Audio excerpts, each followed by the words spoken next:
Vous souhaitez avoir la maîtrise de vos actes et surtout les comprendre. Aujourd'hui, vous voulez avoir le pouvoir sur la déclaration de succession et avoir ainsi l'opportunité de bien valoriser tout le passif à déduire. Bonjour, je suis ravie de vous retrouver. Et pour ceux qui me découvrent, je m'appelle Armelle. Je suis votre coach notarial. Je suis là pour vous informer sur les bonnes pratiques pour mener à bien vos projets de vie dans vos passages à l'acte. Je m'adresse en ce moment à ceux qui sont dans cette épreuve de succession et pour lesquels vous avez toute ma compassion, mais aussi à ceux qui veulent l'anticiper et qui s'y intéressent. Je me propose de vous y aider avec de l'analyse, de la méthode et des astuces pratiques. Aussi, je remercie ceux qui me suivent. Et si vous ne l'êtes pas encore, abonnez-vous. Cliquez sur la clochette de notification pour rester informé de la prochaine sortie de ma vidéo ou mettez un like avec le pouce et partagez autour de vous. Une dernière parenthèse, si vous avez une question particulière, je me propose d'y répondre en commentaire ou via le lien que vous trouverez en description. Vous y trouverez aussi des références pour vous permettre d'en savoir encore plus. Notre sujet du jour, la déclaration de succession, ce document qui recense et évalue les biens et droits et les dettes du défunt, ainsi que les bénéficiaires de la succession au jour de son décès. Nous poursuivons sur le formulaire avec la masse passive que comprend les dettes et les charges du défunt. Nous sommes toujours dans notre principe qu'il s'agit d'une succession d'une personne veuve, séparée ou divorcée,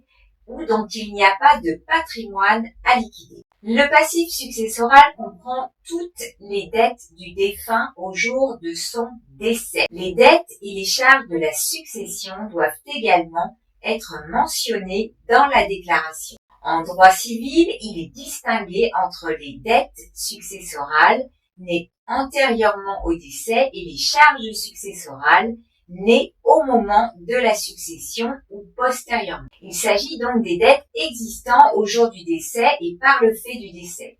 Cela peut inclure les prêts en cours, les factures impayées, les impôts dus, les frais funéraires, etc.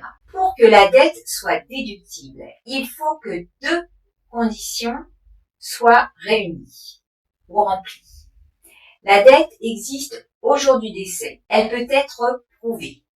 Il suffit que la dette soit certaine dans son principe, même si dans son montant, elle n'est pas encore connue à la date de dépôt de la déclaration de succession. La dette pourra dans ce cas être déduite postérieurement par voie d'une réclamation. Les dettes dont l'existence est incertaine, quant à elles, sont non déductibles. Et tel est le cas des dettes soumises à la réalisation d'une condition suspensive ou d'une dette dont le litige est en cours. Dans le cas de la réalisation de la condition suspensive ou de reconnaissance postérieure, la déduction pourra se faire par une déclaration de succession rectificative. Exemple, une dette d'impôt sur le revenu mise à la charge du défunt par voie de proposition de rectification avant son décès, mais contestée par le défunt et ses héritiers ou ayants droit. C'est une dette qualifiée d'incertaine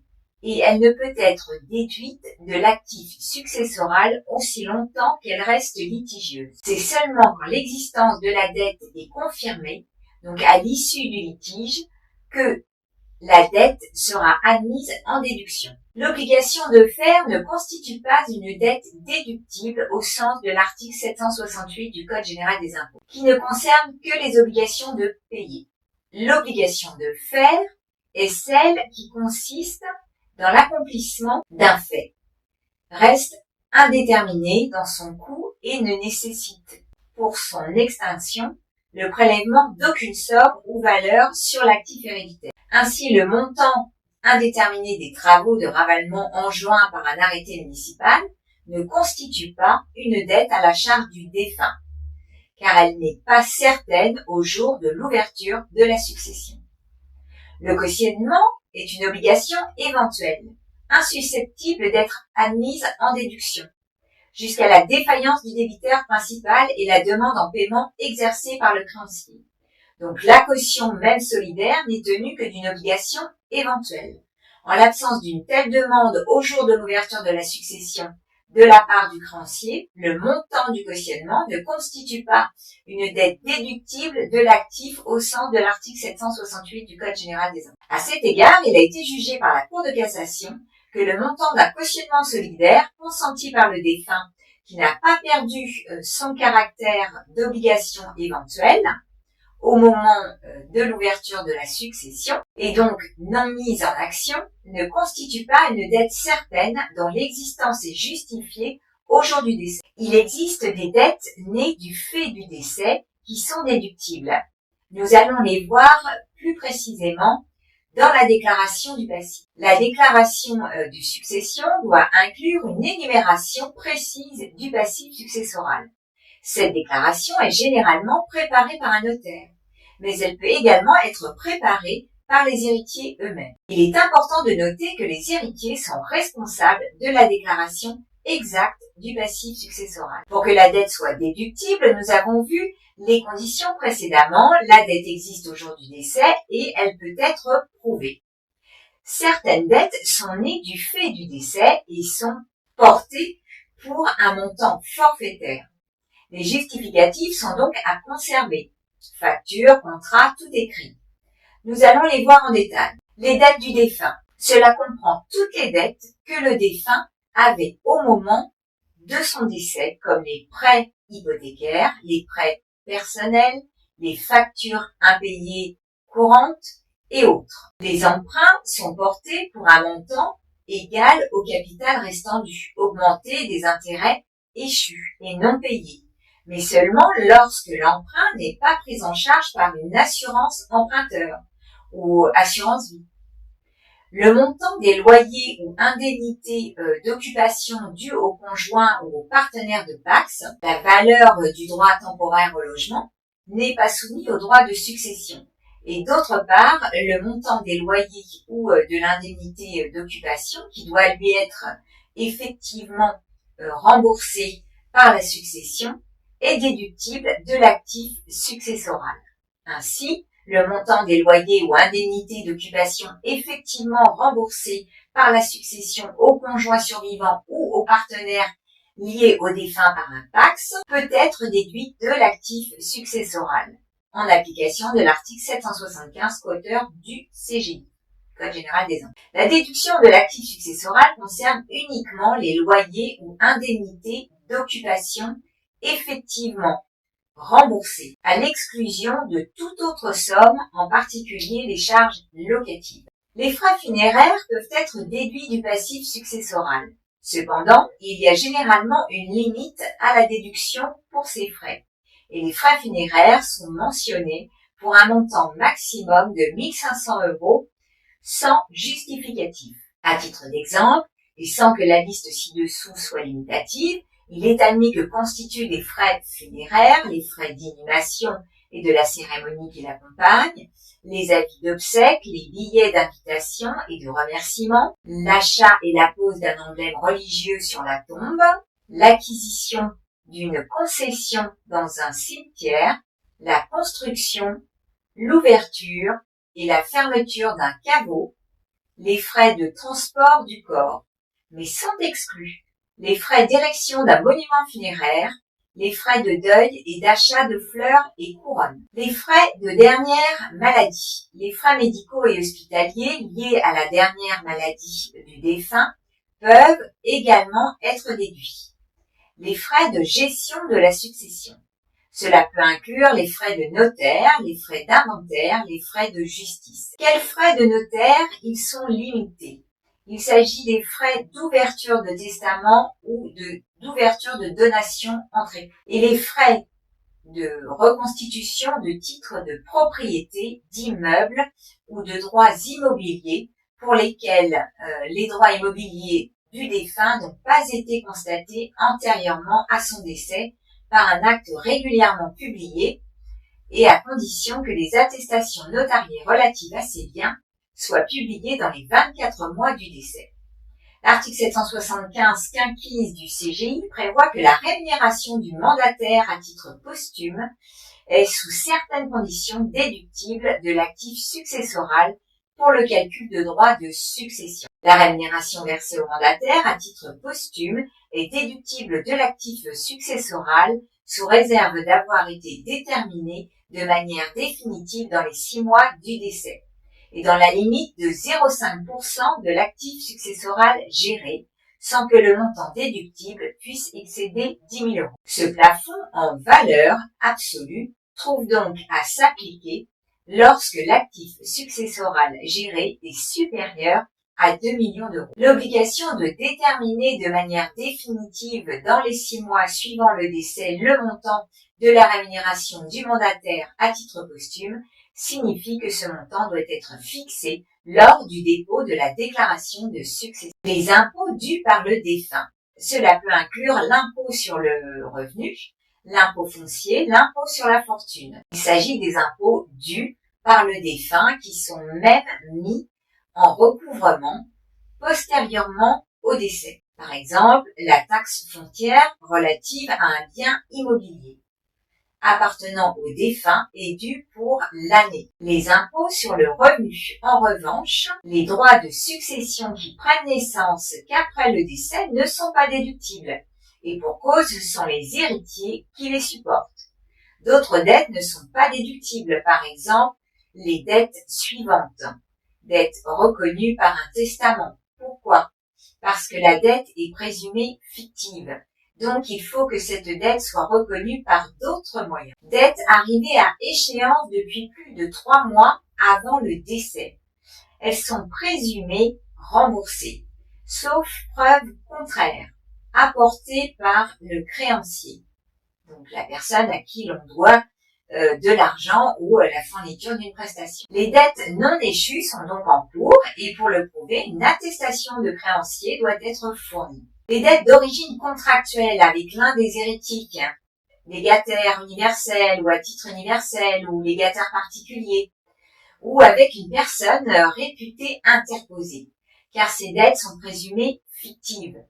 Il faut se placer au jour du décès pour déterminer si la qualité d'héritier ou de personne interposée est réunie avec celle de créancier du défunt. Ainsi, la dette consentie au profit d'un héritier non réservataire exclue par testament est déductible.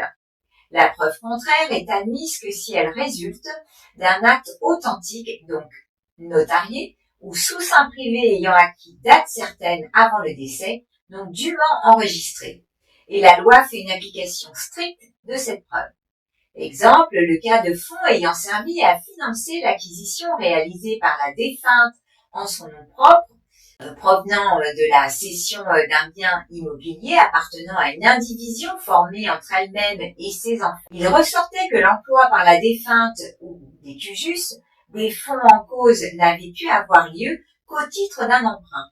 Mais ce prêt familial n'ayant donné lieu à la rédaction d'aucun acte dans les formes prescrites, les héritiers n'étaient donc pas autorisés à administrer la preuve de la sincérité de la dette et de son existence au jour du décès.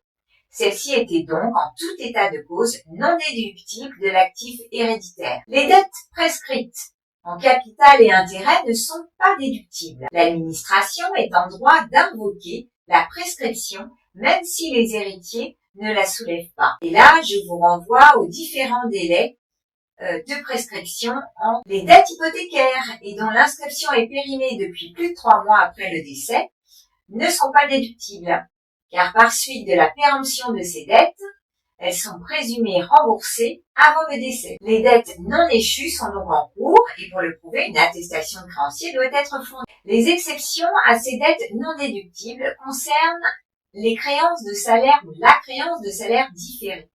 La loi prévoit au profit de certains descendants, notamment exploitants agricoles, qui sont restés à la terre et ont travaillé sur le domaine familial sans être rémunérés autrement qu'en nature, une présomption d'existence d'un contrat de travail à salaire différé. Il leur permet de réclamer le montant de leur salaire lors de l'ouverture de la succession de leur auteur. Héritier créancier de la succession est toutefois tenu de fournir, dans les formes et suivant les règles déterminées par l'article L20 du livre de procédure fiscale, une attestation datée et signée par lui, mentionnant le montant de sa créance sur la succession de l'exploitant. L'aide sociale, elle se définit comme l'ensemble des prestations constituant une obligation mise à la charge des collectivités publiques, notamment du département, et destinée à faire face à un état de besoin pour des bénéficiaires dans l'impossibilité d'y pourvoir. Il s'agit de charges successorales nées postérieurement à la succession. Au regard de ces principes,